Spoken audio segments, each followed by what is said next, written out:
Buenas tardes, jóvenes. Buenas tardes, doctor. Buenas tardes.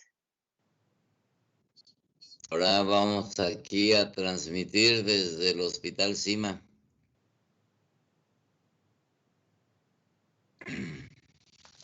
Espero que la transmisión sea adecuada.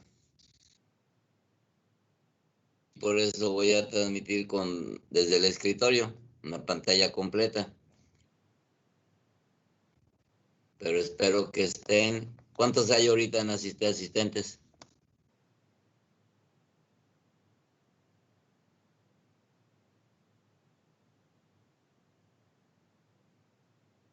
¿Cuántos?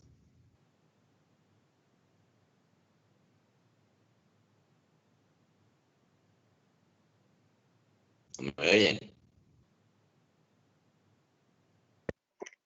Me salen 10, 11, ya.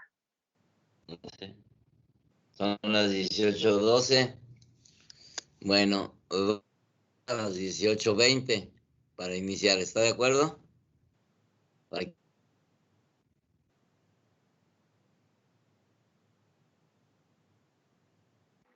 Sí, doctor. Vamos.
Buenas tardes.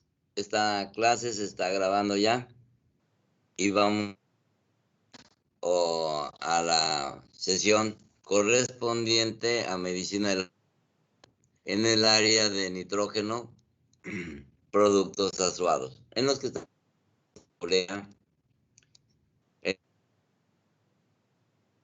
el nitrógeno úrico, como lo menciono constantemente, que es interesante, sobre todo porque tiene una parte bioquímica de interés o que llama la atención.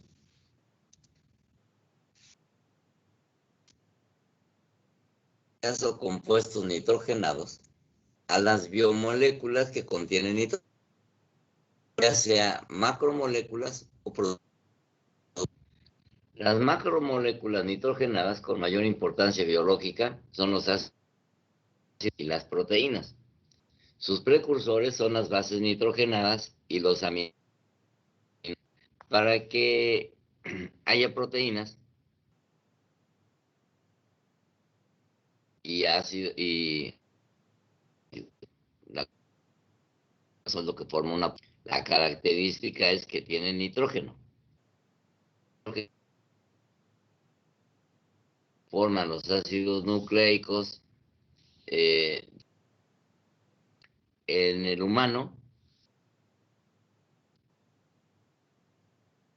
No es no sirve más que proteínas y el material nucleico, pero es un compuesto que es de ser desechado. Entonces, la única forma es a través de diferentes, llamados así, productos de desecho. Hay compuestos nitrogenados que se encuentran en la hemoglobina, la mioglobina, neuroglobina, la catalasa, entre otras moléculas. Los productos del catabolismo de las proteínas y del grupo hemo son el ácido úrico y la bilirrubina, respectivamente. La creatinina viene del catabolismo de la fosfocreatina, que se forma a partir de 3 aminoácidos, metionina y glicina, y por lo tanto se le puede considerar como un producto del catabolismo de proteínas. Entonces, adelantándome, ¿cuántas moléculas de nitrógeno son desechados por el organismo a través de compuestos? Una molécula a través del amonio. 2 moléculas de nitrógeno a través de la urea. 3 moléculas de nitrógeno a través de la creatinina. Y 4 moléculas a través del ácido úrico. Entonces, son diferentes compuestos a propósito ir eliminando el nitrógeno, porque el nitrógeno como tal es tóxico, como vamos a ver más adelante. Por eso se tiene que ser desechado. Entonces, no es posible eliminar del organismo el amoníaco producido por el aminoácidos. Por tanto, es necesario transformarlo en urea. Hay varios compuestos nitrogenados más que se obtienen de la glucosamino en los carbohidratos y en los lípidos, como la galactosamina, la esfingomielina y la licitina. Pero estos compuestos, la esfingomielina, licitina y demás, no van a ser a esta presentación de medicina de laboratorio. El ácido úrico y la urea se les elimina en la orina y con 33% de los compuestos nitrogenados presentes en la orina. Esto lo conforma el amoníaco, que es el que le da el aroma sui generis, y otras sustancias. La mayor parte del nitrógeno se excreta. Dentro de los tejidos es necesaria la desactivación de aminoácidos destinados al metabolismo energético para el esqueleto carbonado. Recuerden que el esqueleto carbonado es la base de nuestro organismo. Y existen 3 mecanismos para la eliminación del grupo amino, donde va el nitrógeno, de los aminoácidos. La transaminación, la oxidativa y la eliminación de una molécula de agua por una la serina deshidratasa y la trionina deshidratasa, cualquiera de las dos. Son las formas de eliminar el grupo amino. La histidina, el grupo amino mediante una histidasa. Y por último, el glutamato, libera amoníaco por la desaminación oxidativa. El amoníaco se le transporta al hígado, donde se combina el carbono y la adenosintrifosfato para formar un compuesto que se llama carbonato, que se transforma en urea mediante el ciclo de la urea. Cuando el hígado carece de la capacidad de formar urea debido a una por ejemplo, la cirrosis hepática, el amoníaco entra y provoca daños del sistema nervioso central que desemboca en el hepático y en última instancia en la muerte. Entonces, el riesgo de tener una insuficiencia hepática causada por cualquier causa, principalmente, pero también puede ser una hepatitis, puede ser cualquier trastorno que dañe el hígado a tal grado a poder eliminar ese amoníaco y lo va a pasar a la circulación general y entonces se va a provocar la encefalopatía hepática, que a la larga va a culminar en muerte. Entonces, vamos a partir del ciclo de la urea. Ya que la mayoría del nitrógeno se elimina por este ciclo. El ciclo también, ciclo de la ornitina, es sinónimo, pero en los libros lo van a encontrar urea.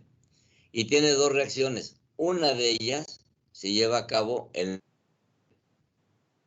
y la otra parte se lleva en el citosol. Y aquí tenemos justamente las dos partes. En la mano izquierda tenemos a la mitocondria y en la ornitina, que es producto del metabolismo, va a introducirse a través de un canal receptor de la mitocondria, la va a introducir a la mitocondria. La ornitina se va a unir a la carbonilfosfato para producir citrulina.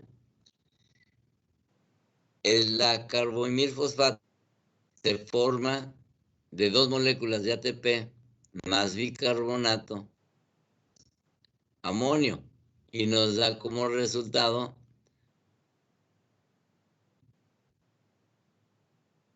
en el compuesto carbonado y libera dos moléculas de ADP más su fósforo inorgánico. El fosfato, entonces unida a la citrulina, la ornitina va a producir. La citrulina va a salir al citosol. En el citosol, unida al aspartato, va a producir un arginine-succinato. Este arginine-succinato va a liberar fumarato para quedar solo como arginina.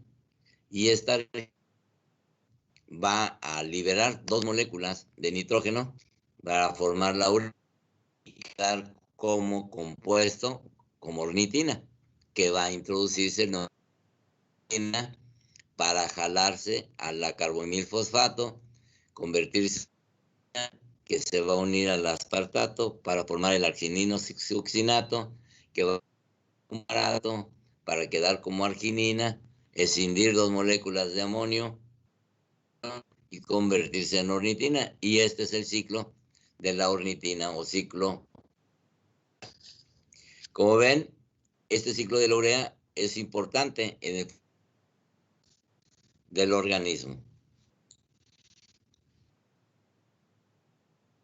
Entonces, el ciclo de la urea, transformar el ion amonio producido en el aminoácidos en urea, que carece de toxicidad fácilmente en la orina o ser reutilizado para sintetizar arginina. La arginina es un precursor importante en la vía del óxido nítrico y es un sustrato necesario para la síntesis de la creatina, Para el correcto funcionamiento del ciclo de la urea se requieren mitocondriales y citosólicas, así como determinados transportadores. Ahora pensemos en los errores innatos del metabolismo. Si en este ciclo carecemos de alguna de las enzimas mitocondriales que van a dar resultado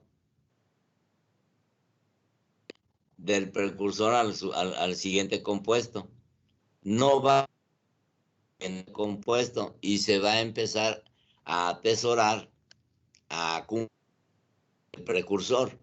Entonces, mucho depende de qué enzima se puede carecer para saber cuál es el estado o qué enfermedad es la que se está.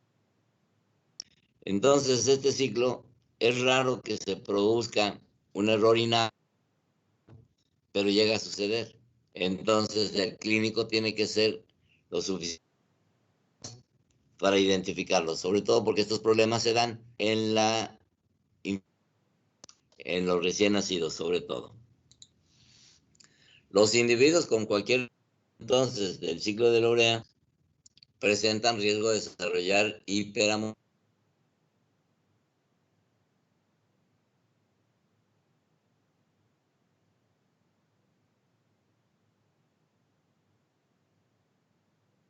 excepto el transcarbamilasa, que se hereda con carácter recesivo ligado al cromosoma X.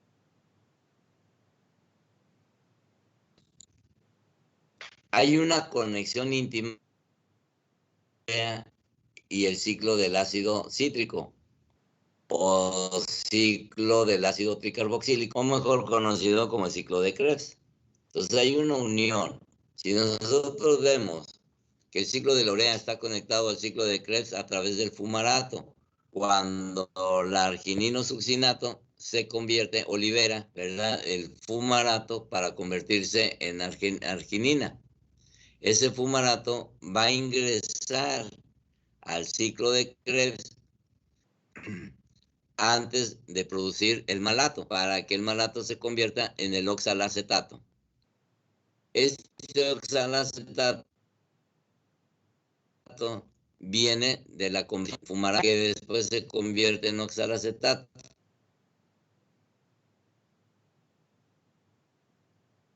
Que hay para que se unan a las partes y forme con liberación de glutamato y se forme y siga el ciclo de Krebs. El fumarato entonces se forma en el ciclo de la urea y se capta en el ciclo de Krebs.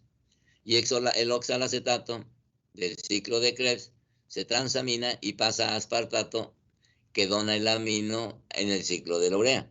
Entonces hay un shunt ahí de conversiones que van a permitir estar eliminando el nitrógeno.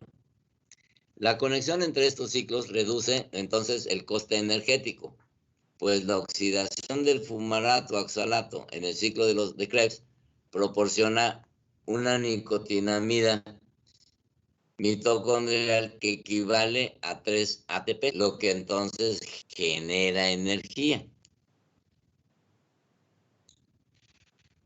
¿Qué trastornos del metabolismo de las proteínas van a aumentar o son de interés en el ciclo de la urea?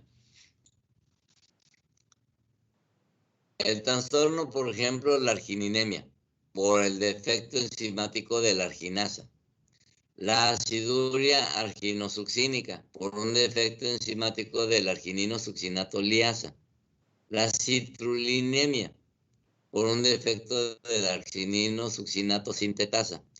La homocistinuria, por una cistationina beta sintetasa. La enfermedad de la orina con olor a jarabe de arce, por un complejo de la deshidrogenasa del alfa-cetoácidos de cadena ramificada. El déficit de ornitina transcarbamilasa, por un defecto enzimático de la ornitina transcarbamilasa en la mitocondria.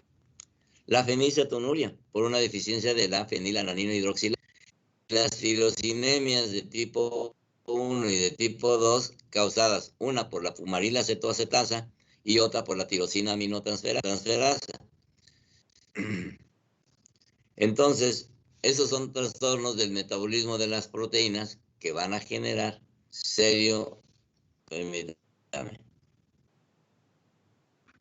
que van a causar diferentes metabolitos que van a acumularse.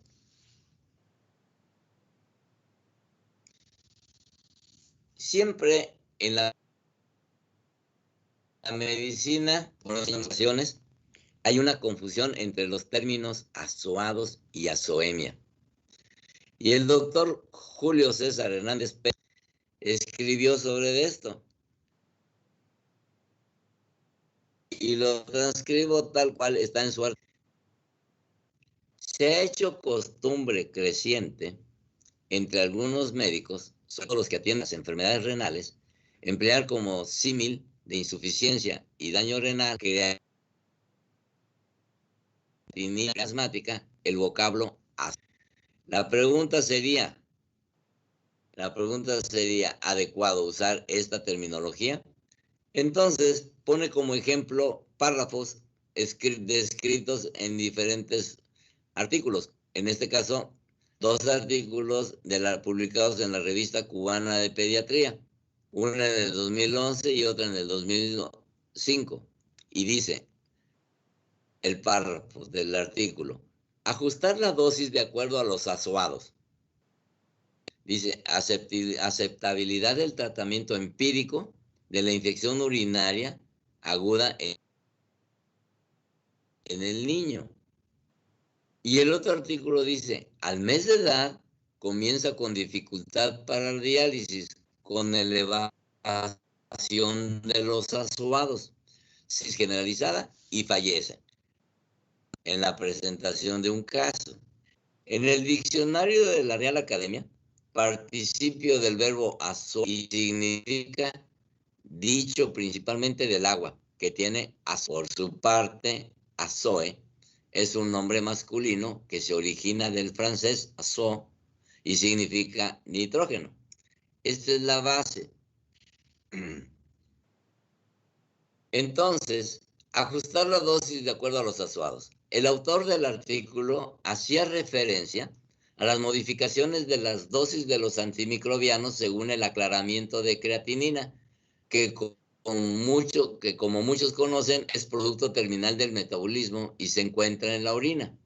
Su componente básico es la creatina, un compuesto nitrogenado. El otro párrafo que decía, al mes de edad comienza con dificultad para diálisis con elevación de los azuados, sepsis generalizada y fallece.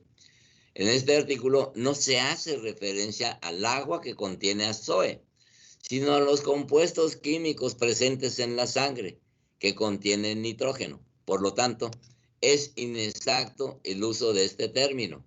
Lo recomendable es olvidarnos del término azuado y azoemia y hablar de los términos adecuados. Azoemia, nos remitimos al diccionario, pero en este caso al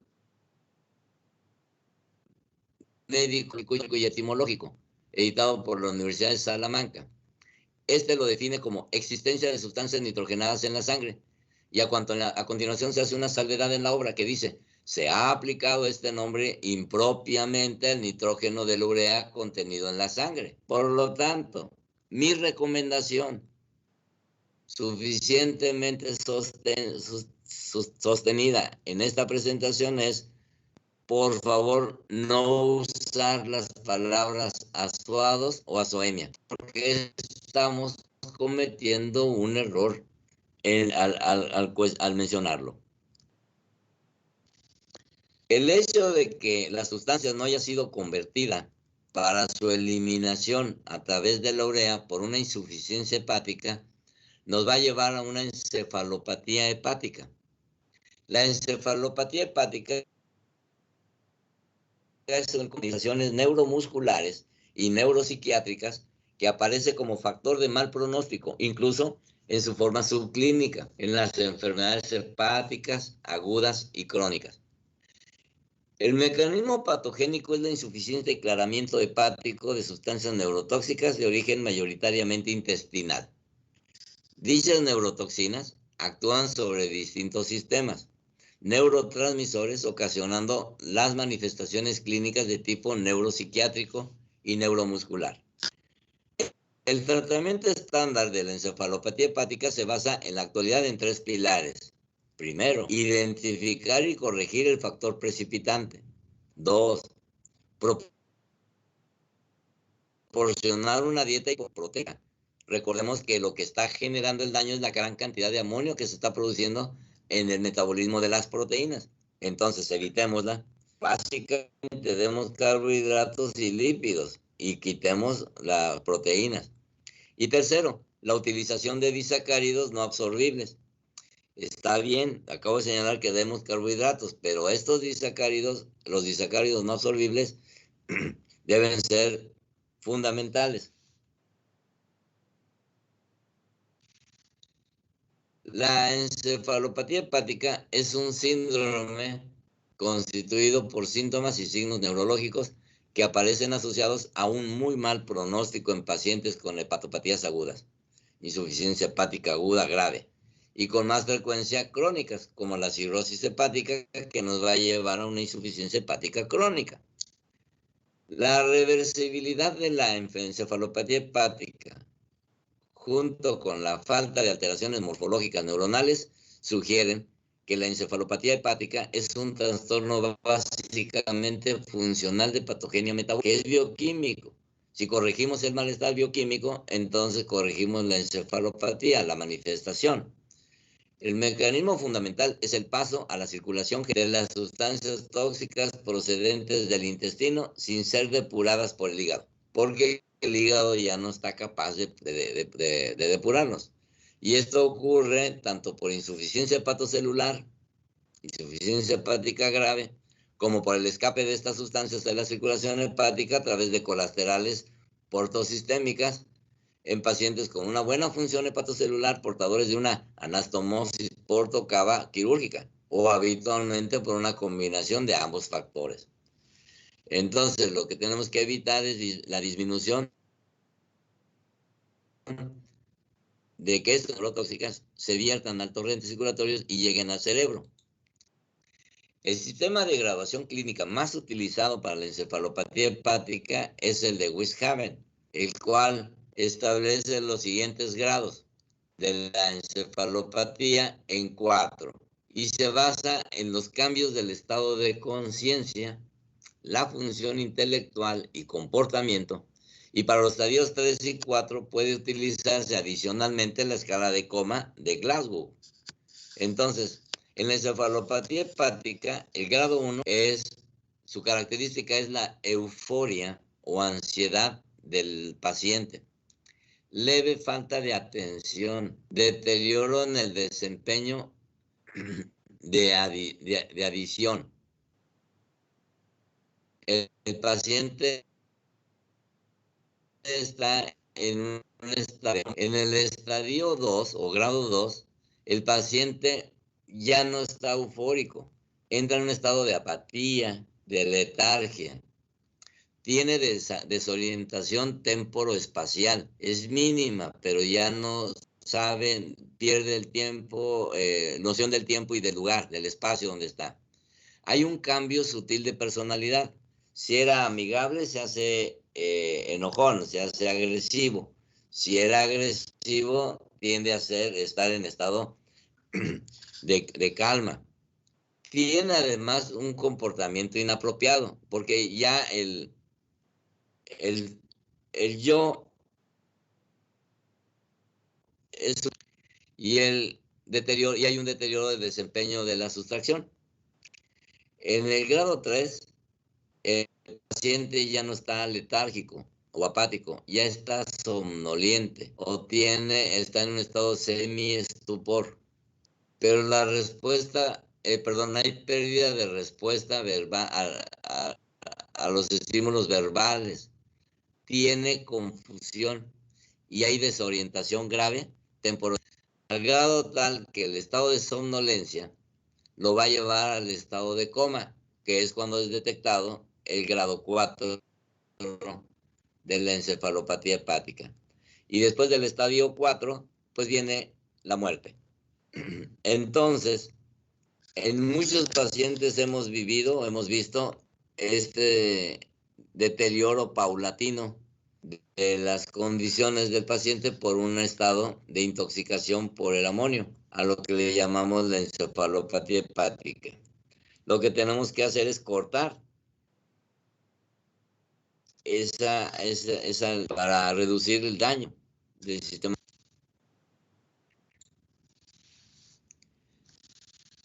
¿Qué pruebas de laboratorio requerimos? Pues el incremento del amonio arterial se puede encontrar en cerca del 90% de los pacientes con encefalopatía hepática. Sin embargo, también puede estar aumentado en pacientes con cirrosis hepática sin signos de encefalopatía hepática. Y sus mediciones no ayudan a evaluar la evolución de la encefalopatía hepática ni la respuesta a la terapia. Pero siempre es bueno en un momento dado, desde el punto de vista clínico, hacer mediciones no seriadas, sino a diferentes tiempos de la cantidad de amonio que tiene el individuo. Porque por el hecho de no medir el amonio, podemos perder de vista que el paciente se está deteriorando desde el punto de vista de la encefalopatía. Ahora bien, ninguna prueba de laboratorio por sí sola hace el diagnóstico de encefalopatía hepática. La clínica es fundamental.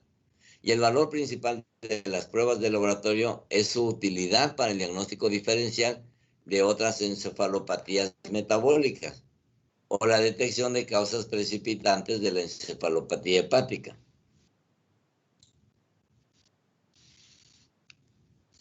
¿Qué valores de laboratorio de los pacientes con enfermedad renal crónica vamos a tener? Cuando disminuye la función renal, ciertas sustancias comienzan a acumularse en el torrente circulatorio. Los análisis de sangre y de orina le ayudan al médico a saber cómo están funcionando los riñones. Los siguientes son análisis comunes que se utilizan para evaluar la función renal. Primero, la tasa de filtración glomerular. Este análisis de sangre brinda el mejor valor para indicar cómo están funcionando los riñones, definitivamente. Es como un porcentaje de la, por ejemplo, la tasa de filtración glomerular de 30 significa que usted tiene un 30% de funcionamiento renal normal. La tasa de filtración glomerular revela la etapa de la enfermedad renal. Y los valores altos de esta tasa significan que los riñones están funcionando. Los valores bajos de la tasa de filtración glomerular indican que sus riñones no están funcionando tan bien. Según la tasa de filtración glomerular, hay 5 etapas de enfermedad renal crónica. La tasa de filtración glomerular es de 90 o superior y puede haber una lesión renal leve en la etapa 1. En la etapa 2, la tasa de filtración glomerular es de 60 a 90. Hay una disminución leve de la función renal. En la etapa 3, la tasa de filtración glomerular es de 30 a 60, una disminución moderada de la función renal. En la etapa 4, la tasa de filtración glomerular es de 15, hay una disminución grave. Y en la etapa 5, la tasa de filtración glomerular es de la enfermedad renal. Se necesita un tratamiento como la diálisis o hemodiálisis o el trasplante renal para mantener al paciente con vida. ¿Por qué toco el tema de la tasa de función renal cuando habíamos estado hablando de hígado? Porque justamente al tener daño renal vamos a tener aumento de la urea y de nitrógeno, porque no se van a estar eliminando. Recuerde que la orina es el mecanismo por el cual se van estos componentes que son tóxicos, son productos de desecho. Es por eso que la función renal se hace fundamental para la oración. La creatinina, ¿sí? Es un compuesto que radica de la acción de una enzima, de la creatininfosfosinasa. Se mide en sangre e indica la cantidad de producto de desecho que los músculos eliminan por los riñones. Y esta tasa es constante. Cuando la función renal es menor, el índice de creatinina aumenta porque los productos de desecho se están acumulando en la sangre. Entonces, es importante conocer los valores de la tasa de filtración glomerular y de creatinina e informar al médico o enfermera que el paciente padece una enfermedad renal si está en una sala de emergencias o es visto por un nuevo médico, para que sepan que ese órgano está fallando. La medición del nitrógeno ureico en sangre. La urea es un producto de desecho de proteínas que se elimina por los riñones. Cuando la función renal es menor, el valor del nitrógeno ureico sanguíneo aumenta porque estos productos de desecho se están acumulando en la sangre. Esto es una cuestión lógica. Ahora bien, la medición del electrolitos se hace importante. Son conocidos como la química. Estas sustancias químicas normalmente se filtran fuera de la sangre a través de los riñones. Los niveles muy altos o muy bajos se deben a una disminución de la función renal. Entonces, el análisis de electrolitos incluye niveles de potasio, sodio, fósforo, calcio y magnesio. ¿Y por qué no está incluido el cloro? Porque el cloro está más bien relacionado con la función del estómago. Muy bien. Otra medición importante es la hemoglobina. Este análisis de sangre evalúa la cantidad de glóbulos rojos en sangre, transporta el oxígeno al organismo. Los riñones normalmente producen una hormona denominada eritropoyetina, puede el cuerpo producir glóbulos rojos. Los riñones no están funcionando bien, hay menor cantidad de eritropoyetina y comienza entonces a disminuir la síntesis de hemoglobina, cayendo el paciente en estado de anemia.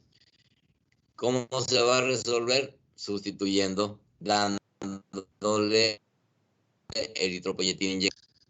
Ahora, en el examen general de orina, como ya lo vi, indica, nos interesa saber si hay proteína en la orina. La proteinuria puede indicar que existe un problema para que los riñones puedan filtrar la sangre. Y muchas enfermedades, como la diabetes y la hipertensión, pueden causar proteinuria. La fiebre puede causar proteinuria. Entonces, como ven ustedes, el funcionamiento hepático y el funcionamiento renal están íntimamente relacionados con la excreción de los componentes nitrogenados, llámese urea, creatinina, ácido úrico y amonio como tal. Y la intoxicación por el amonio nos puede llevar a la muerte.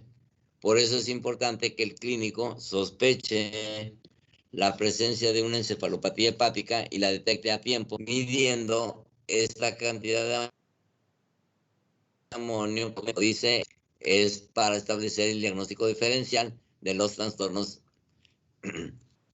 de la encefalopatía. El día de mañana jueves continuaremos con estos temas. Si tienen ustedes alguna pregunta, jóvenes.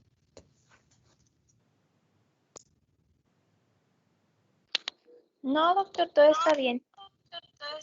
Ok, pues a descansar, entonces nos vemos el día de mañana. Muchas gracias, Me Está doctor. voy bien, Hasta porque mañana. estoy aquí en el CIMA. Gracias, doctor. Hasta mañana. No se preocupen. Porque estoy ocupado. Sale, nos vemos.